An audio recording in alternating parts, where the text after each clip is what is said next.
Welcome to Janamata. నేను మీ Chandra. TDP Janasena పొత్తుతో ముందుకెళ్తుంటే వైఎస్ఆర్ కాంగ్రెస్ పార్టీ మాత్రం సీట్లు మారుస్తూ చేజారిపోయిన ఎమ్మెల్యే అభ్యర్థులను తిరిగి తీసుకొని రావడంలో సక్సెస్ అవుతుంది. మరి జనసేన టీడీపీ పొత్తు పరిస్థితి ఏంటి, మరి వైఎస్ఆర్ కాంగ్రెస్ పార్టీ సీట్ల మార్పిడి పరిస్థితి ఏంటి, మరి YSR Congress party Janasena TDP party ఎన్నికలు ఎలా సిద్ధమవుతుందో ఒకసారి మనం చూస్తున్నట్లయితే వైఎస్ఆర్ కాంగ్రెస్ పార్టీ మాత్రం సిద్ధం పేరుతో 1, 2, 3 సభలు నిర్వహించింది.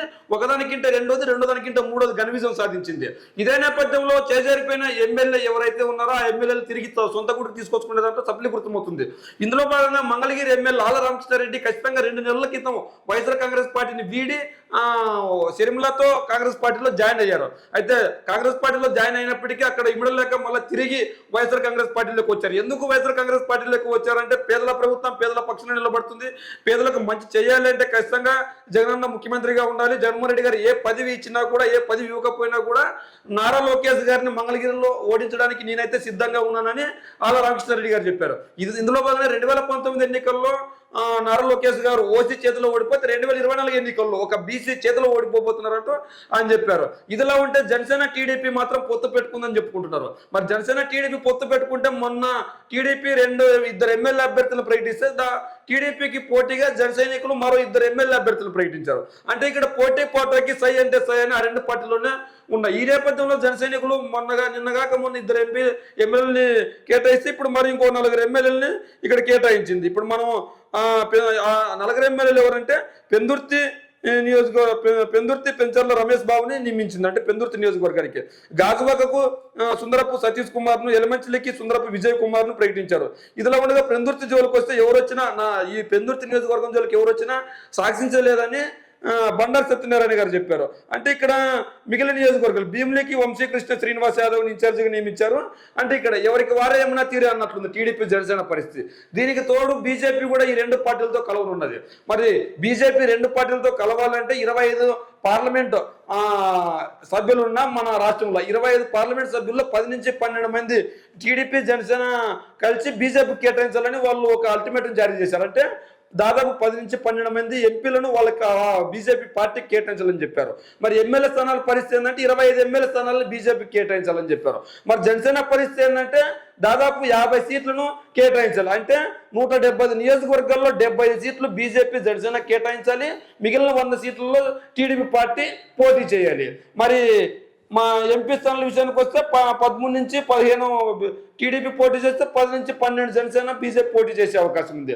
మరి ఇలా ఉన్నప్పుడు 1-2 నియోజకవర్గాల్లోనే సవాళ్ళు వినిపిస్తున్నారు. 40 ఏళ్ళ ఇండస్ట్రీని కాదని మీరు ఎలా సీట్లు కేటాయిస్తారని చెప్పి టీడీపీ నాయకులు జనసేన నాయకులు ప్రశ్నిస్తున్నారు. మరి ఇలా ప్రశ్నిస్తున్నప్పుడు మరి వచ్చే ఎన్నికల్లో గెలుపు అంత ఈజీ అవుతుందా? మరి వైఎస్ఆర్ కాంగ్రెస్ పార్టీ ఎందుకు చేజారిన ఎమ్మెల్యేలు సైతం తిరిగి తీసుకొని రాగలిగింది? మరి వైఎస్ఆర్ కాంగ్రెస్ పార్టీ అవలంబిస్తున్న చర్యలు ఏంటి? మరి టీడీపీ ఎందుకు ఇలా చర్యలు తీసుకోలేకపోయింది? మరి టీడీపీ జనసేన ఇప్పటి వరకు ఎందుకు సీట్లు పంపకాలు ఇంకా ఒక కొలిక్కి రాలేదు? మరి జనసేన టీడీపీ పలానా నియోజకవర్గంలో పలానా ఎమ్మెల్యే అభ్యర్థి నిలబడతాడు, జనసేన ఇన్ని ఎమ్మెల్యే సీట్లు కేటాయించింది జనసేనకు, అదేవిధంగా బీజేపీకి ఇన్ని ఎమ్మెల్యే సీట్లు కేటాయించింది, ఎంపీ స్థానాలు ఇన్ని కేటాయించారని ఎందుకు టీడీపీ చెప్పలేకపోతుంది? అంటే ఇక్కడ రానున్న తరుణంలో ఎలాంటి గొడవలు ఉత్పన్నమవుతాయో ఇక్కడ చంద్రబాబు నాయుడు గారు ముందుగానే పసిగట్టారు. ఏ విధంగా ఇక్కడ ఖచ్చితంగా జనసేన నాయకులకు గనక టీడీపీ కేటాయించే సీట్ను వాళ్ళు కేటాయిస్తే అక్కడున్న లోకల్ టీడీపీ నాయకులు సహకరించే అవకాశం ఉందంటే 100% సహకరించే అవకాశం లేదు. ఎందుకు సహకరించే అవకాశం లేదంటే ఇన్నాళ్ళు ఒక నాయకుని నమ్ముకొని అక్కడ కార్యకర్తలు బతికుంటారు, సెకండ్ క్యాడర్ లీడర్లు ఉండింటారు. మరి వాళ్ళకి కాదని కొత్త అభ్యర్థికి ఇప్పుడు టికెట్ ఇచ్చామనుకో మరి అభ్యర్థి పరిస్థితి ఏంది? మరి పాత అభ్యర్థి పరిస్థితి ఏంది? మరి పాత అభ్యర్థి సహకరిస్తారా? మరి 70 నియోజకవర్గాలు వదులుకోవడానికి టీడీపీ నాయకులు సిద్ధంగా ఉన్నారా? టీడీపీ అధినాయకుడు చంద్రబాబు నాయుడు గారు సిద్ధంగా ఉన్నారా? యువ నాయకుడు నారా లోకేష్ గారు సిద్ధంగా ఉన్నారా? వీళ్ళేమో కదిలరా సభలతో ముందుకెళ్తున్నప్పటికీ జనాలు రాక అరకొర జనాలు వస్తుండడంతో అయోమయంలో.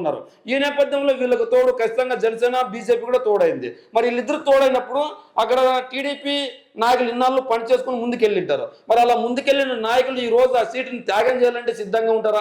త్యాగం చేసి జనసేన నాయకుడికి కానీ బీజేపీ నాయకుడికి కానీ సహకరించే పరిస్థితి ఉందా? మరి వాళ్ళు సహకరించినా కూడా కింద స్థాయి లీడర్ల పరిస్థితి, కింద స్థాయి కార్యకర్తల పరిస్థితి. ఇదిలా ఉంటే ఇప్పుడు సీట్ల పంపకాల్లోని ఇన్ని గొడవలు వస్తుంటే, 2-3 సీట్ల పంపకాల్లోని ఇన్ని గొడవలు వస్తుంటే రేపు పొద్దున 170 నియోజకవర్గాల పరిస్థితి. మరి సీట్లే ఒకరి సీటు ఒకరికి ఇచ్చుకోవడానికి సిద్ధంగా లేరు టీడీపీ జనసేన బీజేపీ. అలాంటప్పుడు ఒకరి ఓటు ఇంకొకరికి ఎలా బదలాయించుకుంటారు? ఇప్పుడు 1+1 1+1 కలిస్తే 2 అవుతుంది, 0+1 కలిస్తే 1 అవుతుంది, కానీ ఇంకోటి అవ్వదు కదా. మరి ఇక్కడ జగన్మోహన్ రెడ్డి గారు ఒక క్యాలిక్యులేషన్ కూడా చెప్పారు, 1+1 2 అవుతే 0+0 సున్నానే అవుతుంది అన్నారు, 0+0 0 అవుతుంది అన్నారు. అంటే ఎన్ని సున్నాలు కలిసినా మాకు వచ్చే నష్టం లేదు, సున్నానే తిరిగి అవుతుంది. కాబట్టి ఖచ్చితంగా మేము 175 నియోజకవర్గాల్లో గెలుస్తామని వైఎస్ఆర్ కాంగ్రెస్ పార్టీ చెప్తుంది.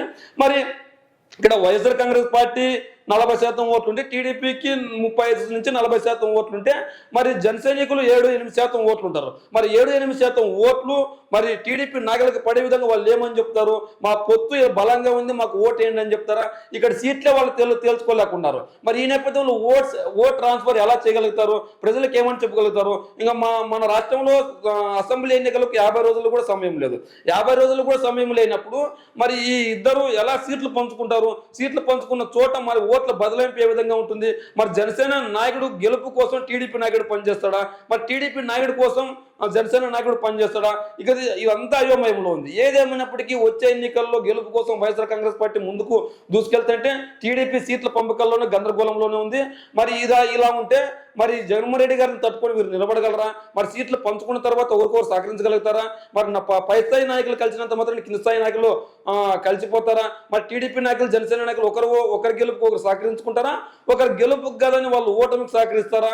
ఈ నేపథ్యంలో ఖచ్చితంగా వైఎస్ఆర్ కాంగ్రెస్ పార్టీ చేజారిపోయిన ఎమ్మెల్యేలు ఏ విధంగా మళ్ళా తన గుడికి రప్పించుకోగలిగింది? ఇలాంటి ఎన్నో ప్రశ్నలకు మీ కామెంట్ రూమ్లో సమాధానం చెప్పండి.